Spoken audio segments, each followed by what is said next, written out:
Бул Ош шаарындагы муниципалдык ипотекалык багыттагы биринчи үй. Курманжандатка көчөсүнүн 121 дарегине түшүп жаткан 9 кабаттан турган 80 батирлүү үй келаткан жылдын жазында бүткөрүлөт деп пландалууда. Үй заманбап типте курулуп, сырты табигый түсүн жоготпогон сары таш менен кооздолот. Жалпы аянты 8200 чарчы метрде түзүп, биринчи кабатты техникалык кабат деп аталат. Жер төлөөсүндө 40 орундуу автоунаа токтоочу жай, сыртында да 50 орундуу автопаркинг болот.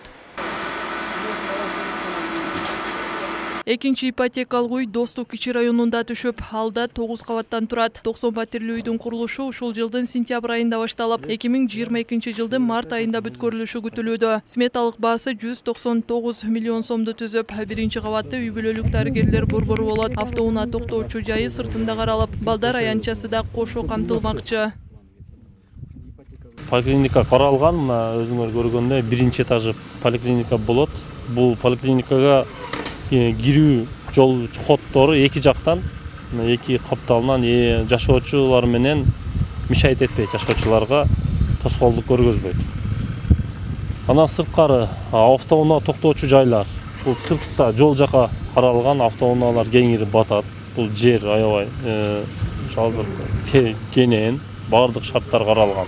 Ал эми 3-чү ипотекалык үй Смыт Тутууга азыркы Көкүмбей көчөсүнө курулат. Ал ноябрь айынын этегинде башталып, 60 батирлүү болот. Ошондо жогорудагы 2 ипотекалык үйдү кошкондо жалпысынан 320 үйгө муктаж адам жеңилдетилген шартта батир ала алат. Баасы мурдагыдан айырмаланып, арзан жана баштапкы төлөмү төмөнүрөөк болот деп ишендирет тиешелүү кызмат өкүлдөрү. Ипотекалык шарттын жобосу өзгөрүп атат. Мурункудан бир топ жеңилдиктер болот. Биринчи жеңилдик бул пайызы, экинчи жеңилдик биринчи төлөмү. Үчүнчү жеңилдик демек муниципалдык мамлекеттик кызматкерлерге квота берүү маселеси. Демек 3 багытта жарандарыбызга жеңилдетүү иши жүргүзүлөт. Бул жерде башка шарт өзгөрбөйт. Негизинен үйү жок, жери жок, Ош шаарында учету бар, киреше жетиштүү адамдар ипотека алышат. Пайызы буга чейин өзүңүздөр билесиздер 4%га төмөн түшкөн, алгачкы төлөмүндө өзгөчөлүктөр болот. Себеби билесиздер буга чейин 20% деп көрсөтүлгөн болчу, биз аны 10%га чейин түшүрүү ниетин айтып атабыз. Муниципалдык ипотекалык багыттагы 3 үй 2022 жылдын акырына чейин бүткөрүлүп, үйгө муктаждарга берилет деп пландалган. Пандемияга байланыштуу биринчи үй дээрлик 1,5 айга кечеңдеп, азыр курулушу ортолоп калды. Ал эми экинчи үй мерчемделген мөөнөтүнөн кечиккен жок. Шаар бийлиги сөз болуп жаткан ипотекалык үйлөр өз мөөнөтүндө бүткөрүлүп, сапаты кылдат көзөмөлдөнөт деп убадалоодо. Биз бул чек болбойт, Кудай буюрса, муну дагы уланта беребиз.